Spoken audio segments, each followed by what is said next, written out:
Welcome. Thank you all so much for joining the session, this virtual faculty office hours for art. My name is Grant Sewell. I use he, him pronouns, work in the admissions office as the Associate Dean of Admission. And I'm really glad that you're here today. And we're joined by two of our wonderful faculty members. And we'll have them introduce themselves in just a minute and kind of get us started. But just to kind of give you an overview for what we hope to be able to do. We'll do introductions momentarily, and after that, our two wonderful professors will share a little bit more about some of the spaces they work in, more about the program, kind of give you a bird's eye view. But we're also mindful that you might have questions, things that you're curious to know a little bit more about. And so if you do have questions as we're going, the Zoom chat box could be a great place to ask those questions. And with the time that we have, after we get through sharing information, we'll speak to as many questions as we can. With all that in mind, I'll turn it over to our two guests for an introduction. Maybe Michelle, we can start with you if you like. Hi, everyone. I am, along with Gerri, we are co-chairs of the art department. And the reason why we have two chairs is because the art department consists of two parts, art history on one side and studio on one side. And we'll talk a little bit about how the two come together later on. But my name is Michelle, and I am in my ninth year at Reed. I specialize in early Chinese art and archaeology, but I teach all sorts of things. Gerri, do you want to introduce yourself before I sort of Yes. talk about? So, sounds good. Hi, everybody. I'm Gerri Ondrizek, and I teach in the studio side of things. I've been at Reed for 31 years. I'm an artist that works at the intersection of art and science, so I do a lot of collaborative work with physicians. I also teach the sculptural area at the college, which includes ceramics, textiles, and architecture. And I'd be happy to entertain any questions, and I'll give an overview of all of the amazing faculty and courses that we have at Reed. So our department has two parts to it, and I represent here today the art history side. So the art history curriculum at Reed is very exciting. I can go into major requirements later on, but just to give a brief overview of our department, we have four faculty members, and we have had Professor Jenny Sakai with us for a number of years now, who works a lot on global art history, but she also specializes in Northern Renaissance in her own research. We have Dana Katz, who does Renaissance art. We have Chris Cohen, who does modern and contemporary, and we have Shivani Sood, who works on South Asian art, 17th, 18th, 19th century. While we do specialize in our own research, we teach a variety of courses, and that's something that's really important for the department because we are quite small. And that is all of the courses that we offer are thematically based. So they don't really focus on one geographic region. They usually focus on a set of questions.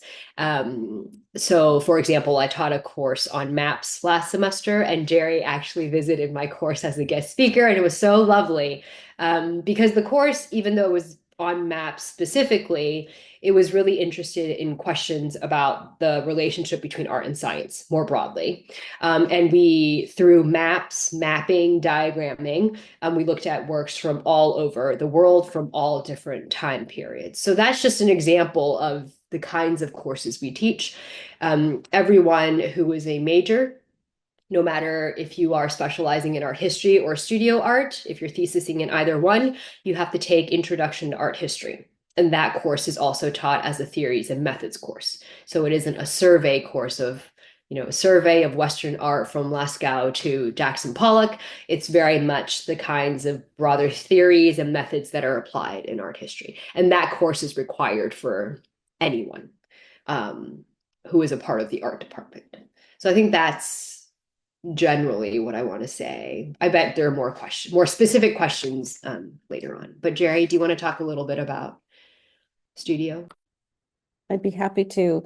So as Michelle said, we're one department and we mirror each other in a lot of ways. So the art history students have to take 4 studio classes, which is wonderful because they integrate with our studio students and it becomes kind of a department community.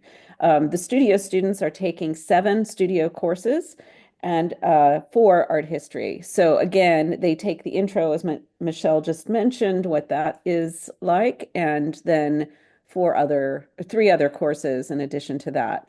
This really influences the way in which studio work is also done and the way that studio is taught at Reed. We do have all of the traditional mediums that you might think of, and I'll list our faculty and those mediums. But we also integrate ideas, concepts, historical information, and there's readings along with your studio work. So it's a little bit of a different kind of studio program than an art school would be. And it is not an art school, right? It's a liberal arts college. So what's also really wonderful is that we have a huge pool of students coming to take our classes. So you might be in a studio class with um, 3 art majors, 2 art history majors, and everybody else is from a variety of other fields. So it really influences the conversation and the kind of art that might be made. I mentioned in my introduction that I teach sculpture, so 3D materials. I'm teaching a class this semester called Intersection. It's an advanced class that's architecture, landscape, and sculpture. And we are just finishing our architectural models. We did a landscape study. We've been to 2 different architecture offices here in town. So it's a real like advanced almost pre-professional thinking about how does a building get built and what are some of the sustainable methods of building. Our intro courses, our 100 level courses are very popular with students across the college. We do have an enrollment issue, so we have over enrollment faculty right now at the college. And I'll just go through what some of the faculty are teaching. Juniper Harrower is a really amazing artist who also has a PhD in environmental science. And she's teaching a painting course called Nature Cultures. And they're really looking at nature and doing uh, mostly watercolor and oil painting in that class right now, and looking at natural phenomena. She's teaching other courses in environmental arts, as well as a course in scientific illustration. Daniel DeFord is one of our over enrollment professors that's here, and he is teaching graphic novels and visual narrative courses. Michael Stevenson is the other over enrollment. So these 2 over enrollment faculty are just teaching 3 classes each because we have so many students interested in our classes. And Michael Stevenson specializes in social practices and a course called Drawing in Many Forms. So how to think through making and what kinds of tools you might use. Beyond paper and pencil. Aki Miyoshi is our tenured photography professor. And Aki wears many hats as well. He teaches traditional darkroom photography, digital color photography. He teaches web design and digital mediums as well as video. So really broad breadth. We have a beautiful digital laboratory here and a traditional darkroom. Let's see. I think I've covered everybody. And just to say, we also have printmaking, and we have one faculty teaching a book class this semester. We have a beautiful printmaking facility here at Reed, and on rotation, we'll teach. I believe silkscreen will be taught next year as in some of Juniper's courses. So it's usually integrated in. And again, as I said, I teach sculpture courses. I teach a 100 level material objects course that is ceramics based. Although we're really talking about objecthood and craft. We do a lot of thinking about the line between high art and craft. In that course, I teach an intro architectonic structures, which is basically an introductory course to building with wood primarily. sculpture in the expanded field, in which we learn to sew and also do work that extends our bodies, so clothing, etc., as well as outdoor installations. So that's a little bit of what's going on, a lot of different courses, and it's been a pretty exciting place to be. And Michelle, should we talk about our thesis process? Yeah, I was thinking just in the overview now, we can switch to all of you might be thinking about entering college, but Yes. also about planning. So if we could talk a little bit about thesis, but also career and research opportunity, internship opportunities, which I Yes. think many of you might be thinking about as you're considering where to go for college. Mhm. And yes, it is okay for you to ask questions in the chat. Yes, yes, yes. So why don't I'll start and then Gerri, maybe you can talk about thesis and Yeah, yeah, yeah. so we one of the I have a 17-year-old niece and my niece is currently touring colleges and I'm going through this experience and one of the things and she's looking at some liberal arts colleges and one of the things that I think makes Reed unique that I told her all about is this thesis. And already at a small liberal arts college like Reed, you are getting a lot of attention, one-on-one time with your professors. But the thesis in art history is really a time where you have one-on-one guidance on a topic of your choosing. And when, at least for our department, it really is about what you want to research, what you want, what questions you have that you want to commit to, dedicate a whole year, academic year in researching. So we have had students um, who've done theses on all sorts of topics, many of which might not even traditionally be considered art history. We've had students who worked on Disneyland, the construction, the history of Disneyland. We have had students who work on finance, economic models. We have had students who work on more archaeological material, so thinking about pottery and cookware, Etruscan cookware. We've had students who've done sound, so the sonic arts in our department, artists who work to create sonic environments, and they've done research and theses on that. I recently advised a thesis on drag shows, drag queens, drag kings, and drag monsters, which was a phenomenal thesis. And the student got amazing feedback from one of the drag queens that she wrote about. And so it was a great experience. Um, yeah, so I think we in art history advise all kinds of topics and we welcome any idea you have. And it's that personalized attention to help you figure out how to mold and establish a research program that I think is very valuable. So, Gerri? Yeah, so thanks, Michelle. It is a really amazing opportunity and makes Reed extremely unique. In fact, the level of writing and artwork production that a Reed student does as an undergraduate definitely is in some ways more than a master's degree at some schools, particularly the writing that goes along with it. Those are theses students have written over the years with me, and I've also seen a variety of topics. Similarly, as Michelle said, this is your choice and what you want to do with the capstone of your career at Reed College.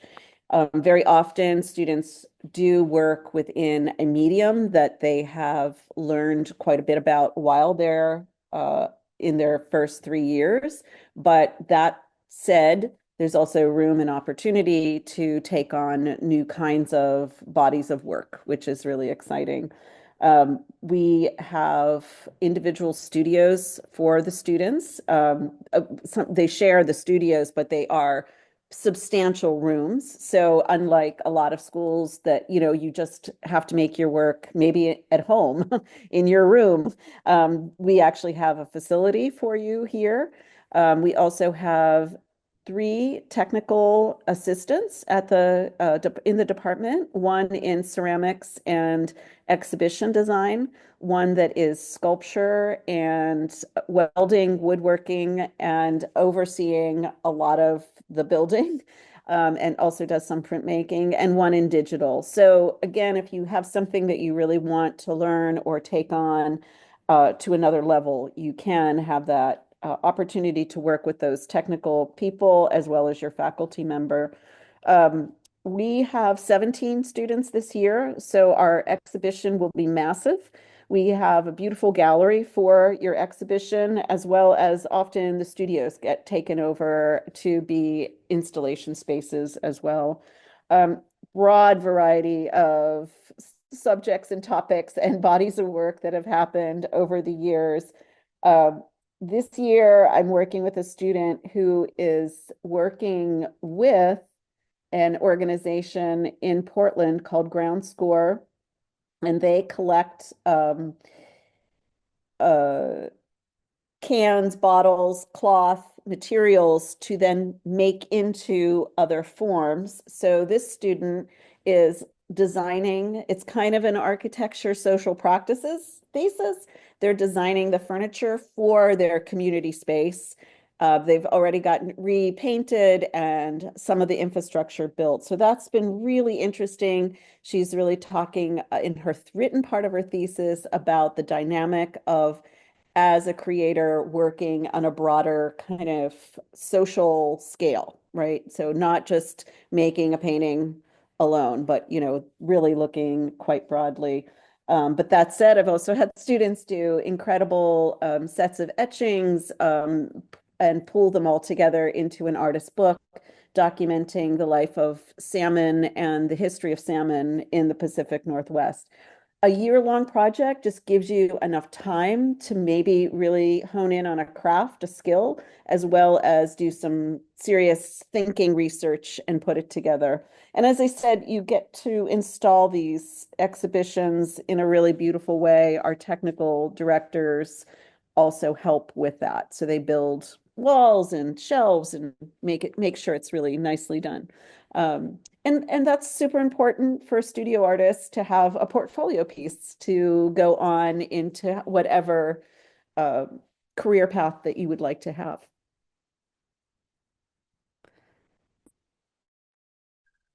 I think we can do some questions. We actually have two questions in the chat already.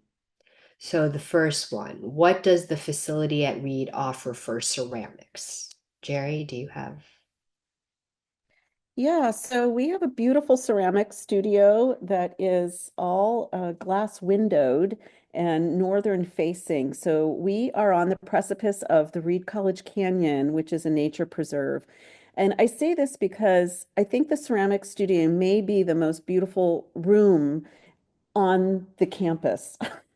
And people only discover it when they come to take the class because you're looking out into the space. We have 10 potter's wheels and we have tables in that room.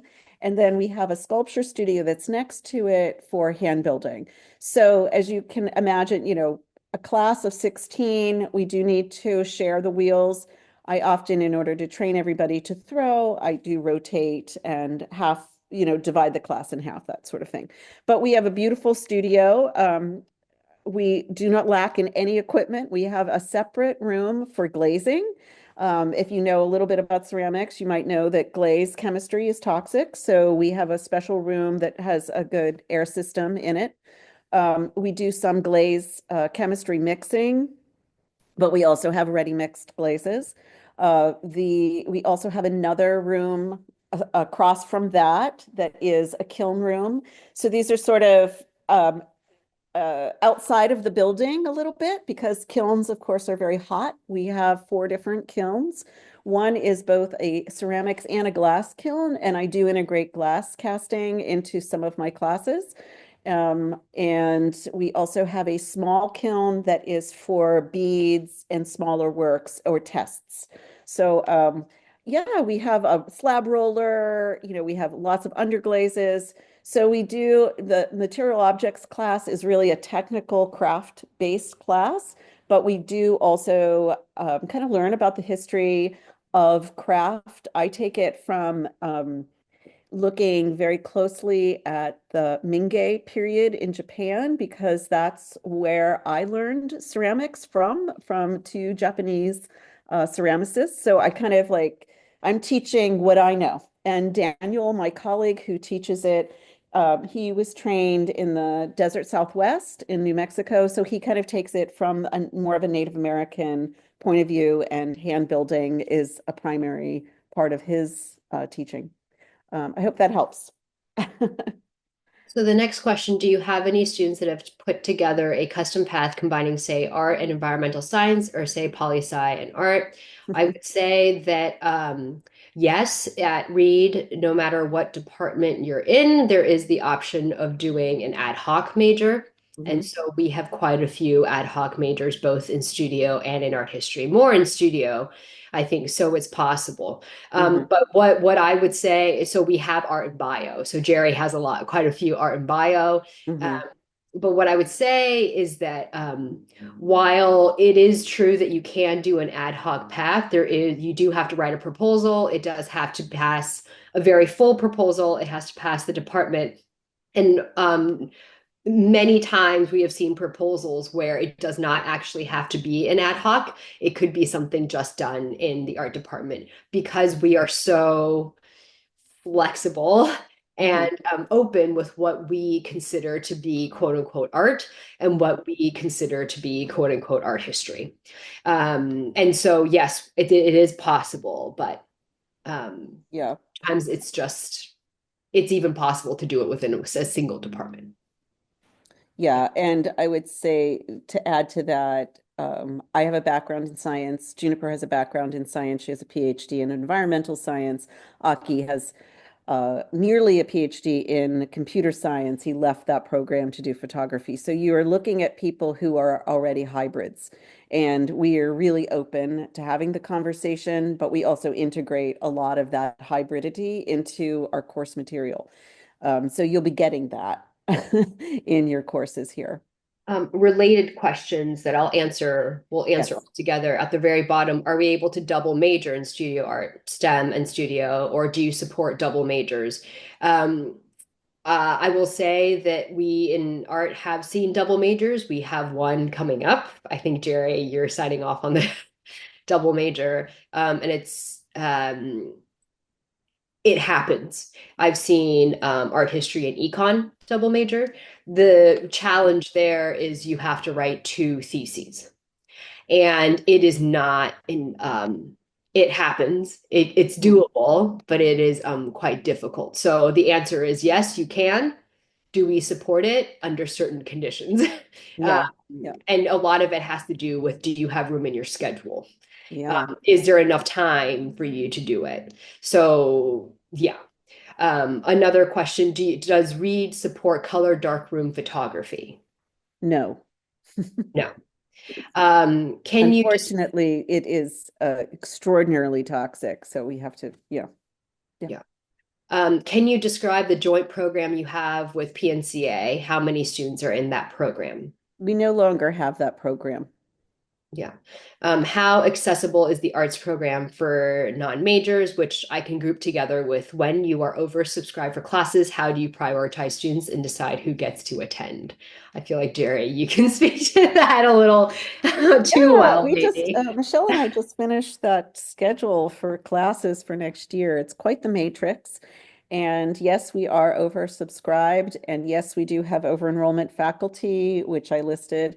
So we are serving a large number of freshmen coming in, and we reserve 9 seats in every one of our 100 classes. And it's about 75 students that we can fit in every year that are freshmen first time coming to read.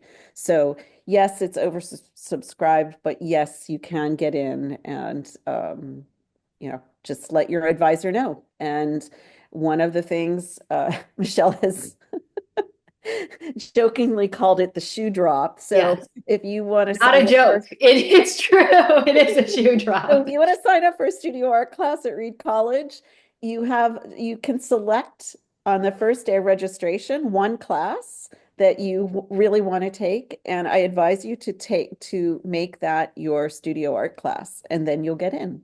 Yeah. So how accessible is the arts program for non-majors? That's the hurdle. If you because how do we prioritize students? Majors, I believe, are prioritized for certain course. So if you are a fourth year, a senior art department major, and you need a 100 level to graduate, there is also some wiggle room there. Uh, Hmm. for non-majors, when registration opens for that one class, it your Studio 100 level should be the class if you Hmm. really want to get in. But we are working on that problem. Yeah, yeah. Yeah. We just have we'll be hiring a permanent fourth faculty next year. So we're Yes. working on it. Yes. Yes. And the college is aware of the need and particularly for non-majors, uh, we are very, very uh, seriously trying to make sure that you guys have the opportunities to get the classes. Those are the questions in the chat. Do all of you have other questions that are not in the chat? Well, while folks are chewing on that, I'll throw one out because I think you maybe started to speak to this, and maybe it's a good question for both of you, maybe through the studio art or the art history Mhm. lens or just art in general. What might be different about studying in those spaces at Reed versus maybe like an arts conservatory or something? Mhm. I think that one unique thing, Michelle, is that we work together with art Yeah. history. So I've had a lot of studio students that are now art historians or are in other professions that they're really using their writing skills, their thinking skills. So that's a very unique thing. And they're exposed to uh, other disciplines as well. So unlike a conservative, so I went to Carnegie Mellon, which is more of the conservative style, conservator style, and I didn't have the opportunity to take literature courses or science courses in the way that I would have loved. And I think that one of the dynamics that I see is that art is not made in a vacuum. Art is about subjects, right? So in order to be really well educated, coming to Reed, you get well-rounded and different subjects that then feed your work in very important ways. And I think that really reflects in our theses. Yeah. I think for art historians, the fact that when we are sitting there looking at an artifact, that people can draw from their own experience of working in ceramics, Mm-hmm. that is huge. So not just thinking about, well, what does the work mean, but being able to say something about how the thing was made. That Yeah. really comes from the interaction that every one of our majors is required to go through. And I see some questions in the Yeah. chat, but I wanted to speak more, Gerri and I, to speak a little bit more about careers, Yes. because some of the questions are about Portland and artists and Mm-hmm. opportunities over the summer. So this reminded me, we have a wonderful track record of our graduates going on to do some really amazing things. As Gerri put it, we have some studio majors who end up becoming art historians. We have art historians who go on having studio careers. Um, we also have majors who go on to do very different things. My thesis advisee, as I mentioned from last year, he is now teaching English in Japan. I have had students who have gone on to graduate school in a couple years, but they've worked in artist studios. So art history thesising students who've worked in art studios locally for a couple years, and they are actually now applying for MFA programs, and they have their own ceramics practice. Mm-hmm. Um, we've had students my first year, my thesis advisee, who is now, I believe, in the American Studies program at NYU, and she has been there for many years. So if you're interested in graduate schools, our program helps place you in graduate schools. If you're interested in traveling through Fulbright, through the JET program, through those, we also have great placement. Um, if you're looking to have a completely different career change, we also support that.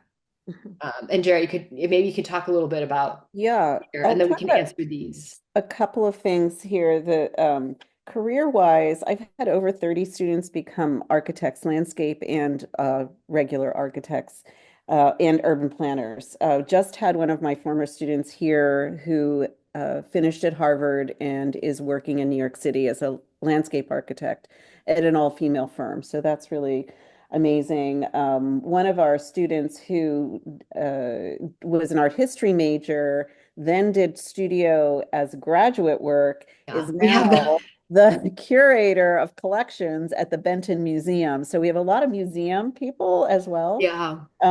And so Salim was interesting because he did both and then found the right place for Hmm. himself in life. As Michelle said, we're great at getting you into further education. Have a student finishing at the Art Institute of Chicago this semester, and last year one at NYU. A couple have gone to Yale, the prestigious schools out there in the world. Um, some I have two students that are production potters, and they are very successful at that work. A student that is a textile designer. So a lot of various things. And then, many, many that are artists showing work around the country, having a gallery career in New York and Los Angeles. So several of those. We do put you in touch with our alum. I often get internships for my students through my either alum or some artists in town. So yes, do we expose you to artists outside of Reed? We took a whole class to Los Angeles this past fall, which was epic. And we introduced them to a lot of curators and artists, et cetera. And we do have a nice flow of artists, visiting artists that are local and national coming in to the college. I think I brought three people, Juniper brought three people. It was kind of like a pile up Yeah. at a couple of points. So yes, we are a very uh, happily funded department. So we have funds. Each of us have our own visiting artist fund. And then we also have an Austro visiting fund, which brings an artist in to spend a few days with us and sometimes have an exhibition. And that is happening in the fall at the Cooley Gallery. Yeah. The art scene in Portland and then touring art studios in the summer. I will lump together Uh-huh. and say that our Chris Cohen, our faculty in art history who does modern and contemporary, he teaches a course called Making Spaces. And in that space, you are going to art studios every class and meeting artists, meeting studio managers, meeting curators, meeting all sorts of people in Portland. So the whole class is actually the art scene in Portland and touring the studios. So that's actually a class that a lot of our majors and non-majors Yeah. like to take. What would the path be like academically if someone wanted to go on to an architecture program? How Mhm. feasible is that with the liberal arts focus? This question, I think, is for Gerri, but Yeah. can I say, um, I think something about going into a specific program, there's this idea that I have to major in something in order to go on to a graduate school, a professional program, and the two have to be similar. And I don't think that is necessarily the case. I think the career paths of our grads have shown, whether they go to graduate school or not, what they major in college isn't necessarily Mhm. what they go on to do. Because at Reed, something we really emphasize is the critical thinking, is the writing, Mhm. and that really takes you into all kinds of fields. So yeah, that's just my two Yeah. cents. But Gerri, would you like to take this? Yeah, so one of I've had, as I said, at least 30 of my former students are architects, and each path is unique. Some of them have done summer programs at Harvard or UC Berkeley in order to understand how architecture works in a bigger way. I teach architectonic structures, which gives you basic woodworking and also kind of the philosophy behind building, and then an advanced course. But that said, it really is an independent path, and you can also do internships and go. There's a winter shadow that we have at Reed that you can just call an alum and go and work in their office for 2 weeks. And that gives you a picture of what does that profession look like and what are some of the paths to that profession. Um, yeah, and then just looking into taking courses that might build you towards that particular area of focus. So, I'm just working with two right now that are both interested in ecology, sustainability, landscape. And so, they're taking courses in environmental science, they're taking art history courses, so they're thinking and learning in ways that you wouldn't if you were doing an undergrad in architecture school. Some have done post-bac programs for a year in architecture school, but I have been amazed. Architecture schools love Reed students because you know how to write and think, and you're creative at the same time. So, without post-bac, lots of them get right in. So yeah, it's a great education for a variety of fields. Yeah.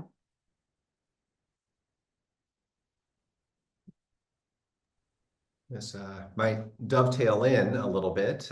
Just kind of thinking about hearing you both share there. What do you see as different about teaching at Reed?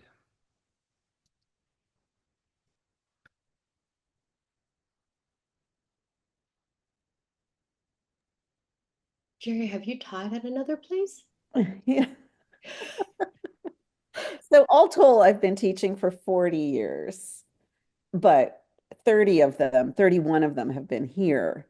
So I taught at the University of Washington before this. Yes, Yeah. yes. Um, and I went to Carnegie Mellon. So very different kinds of schools. And I think that, yeah, you have spent my life here. So it's first of all, the size of it makes it really unique and the one-on-one. And even though my classes will have 15 in them, when I give an assignment, I don't have to say everybody's going to make this widget. Everybody's going to make a pinch pot and that's it. It's always an assignment to think and be creative. And I show the craft and we practice the craft, but then everybody chooses their own adventure in some ways. And I meet with them individually to coach them through. So that is the key of teaching at Reed. And the other key for me has been the conversations. So I give a reading not because, or I show an artist's work, not because I want you to like it, but so we can have a conversation and we can have the debate and we can think about things, that are deeper and take some time. So, yeah, it's been kind of amazing to have that opportunity to teach like that. I, And big I'm schools, teaching 20 people in a studio class at the University of Washington, you can't really do that. You really have to be much more like product oriented, streamlined, and there's not just even the space to explore physically. So we're very privileged to have a nice studio space to work in. Michelle. I asked because I've pretty much been here. So I don't really the only other place I've taught at was also a small liberal arts college. So I don't have much of a comparison. I guess I went to grad school. I went to Berkeley, and that's a very big school. And I taught there, but it was a long time ago. So I can't really say what's different about teaching at Reed, but maybe I can say like the way Gerri responded to the question too, like what I enjoy about teaching at Reed. And I would second Gerri's comment. It's the conversations where it's not even something I taught in class. It's something that somehow students have taken and they digest it and they come to office hours and it's only tangentially related, but their processing of it makes me think differently of the material. And that has been, I think, the most rewarding part about teaching here is students don't just sit in the class for 80 minutes, they leave and then forget about everything. They have conversations with their friends, people who've taken the class before. They talk about it and then they come back and they want to talk to me more about it. And then I learn through that process. I think, yeah, the conversations are what's most enjoyable for me as well. And it's not what it's like at a big school, at a really big school. Yeah.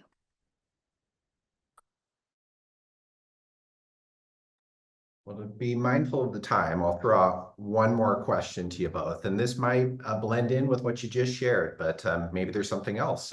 What is it that you love about Reed? I think you've both been here for different amounts of time, but have engaged in different ways. What is it about Reed for you?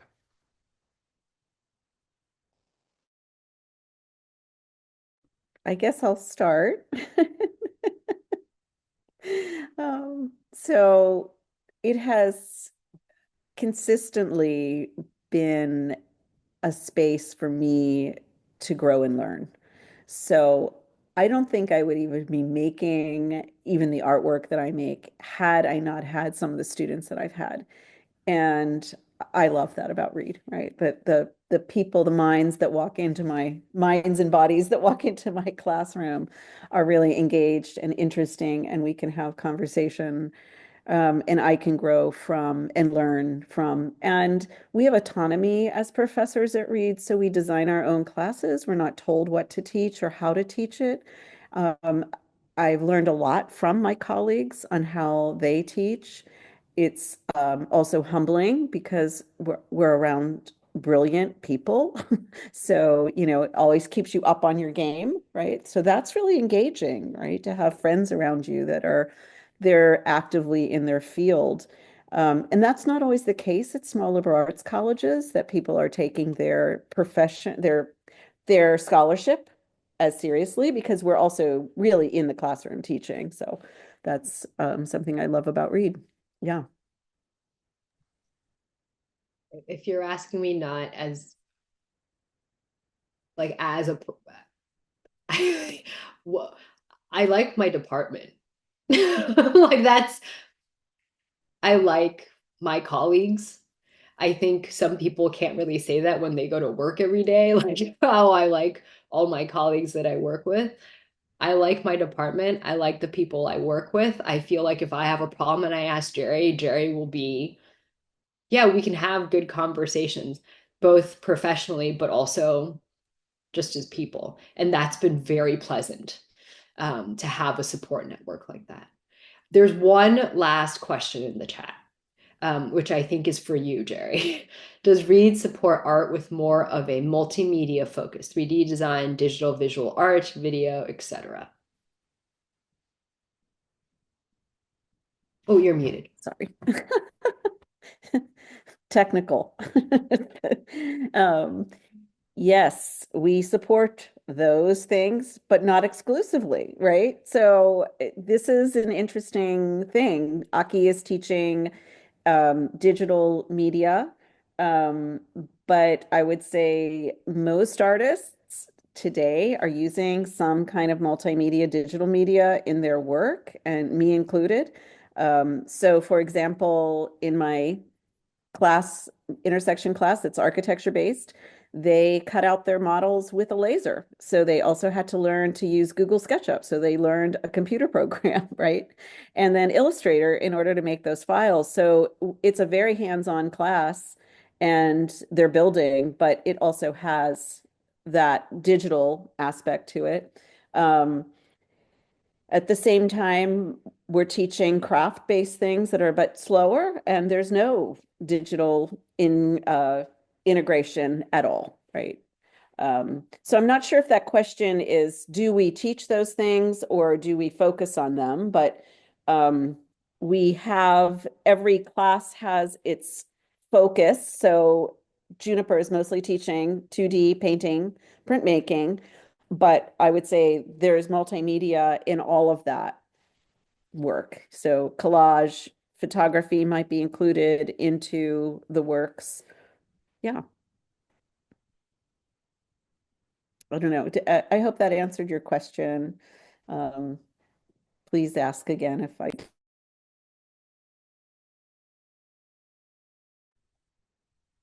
I think with that, we are at time. So I want to offer a tremendous thank you to Michelle and Gerri for spending some time with us and sharing a lot of their wonderful insights and more not only about their department, but about Reed and the community here. And a big thank you to you all for making some time and your thoughtful questions and your engagement. We'll have more sessions like this coming up. So other office hours, other conversations, with like the college president and different people that will hopefully help you get to know more about Reed. But with all that in mind, I want to offer a tremendous thank you, and I hope you all have a wonderful rest of your day. Thanks. Thank you. Bye. Looking forward to meeting you all. Bye. Thanks, Grant.